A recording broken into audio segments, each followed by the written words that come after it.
ఒక అడవిలో అందమైన అమ్మాయి ఉండేది. తను రోజు పొద్దున్నే శివుడికి అభిషేకం చేయడానికి శివాలయానికి వెళ్తూ ఉండేది. ఓం నమ శివాయ, ఓం నమ శివాయ అంటూ శివయ్యని ప్రార్థిస్తూ ఉండేది. అలా ఇంటికి తిరిగి వస్తుండగా భయంకరమైన పులిని చూస్తుంది.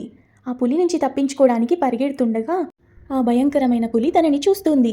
నాకు ఆకలిగా ఉంది. అయ్యో దేవుడా, పులి వల్ల చిక్కుకుపోయానే, నేనేం చేయను, ఇవి తాగు. అయ్యో కింద పడేసిందే, నా దగ్గర ఏమీ లేదు భగవంతుడా, నేనేం చేయను, నాది చాలా పెద్ద కుటుంబం, నాకు పిల్లలు నా భర్త ఎదురు చూస్తూ ఉంటారు, దయచేసి నన్ను తినొద్దు, నేను చాలా కష్టపడుతున్నాను. వద్దు, ఎవరైనా ఉన్నారా, కాపాడండి, ఈ పులి నా వెంటొస్తుంది, దయచేసి నన్ను కాపాడండి, శివయ్య వద్దు అని పులి గర్జన చేసేసరికి తను స్పృహ తప్పి పడిపోతుంది. అప్పుడు పులి తనని చూస్తుండగా శివయ్య ప్రత్యక్షమవుతాడు. పులి, తను నా భక్తురాలు, వదిలేయి, వెనుకకు తిరిగి వెళ్ళు. తల్లి, నేను నీ శివయ్యనొచ్చాను, దయచేసి కళ్ళు తెరవమ్మా. శివయ్య, నువ్వా తండ్రి, నన్ను కరుణించడానికి వచ్చావా? ఇలా తను నమ్ముకున్న శివుడు తనని కాపాడతాడు.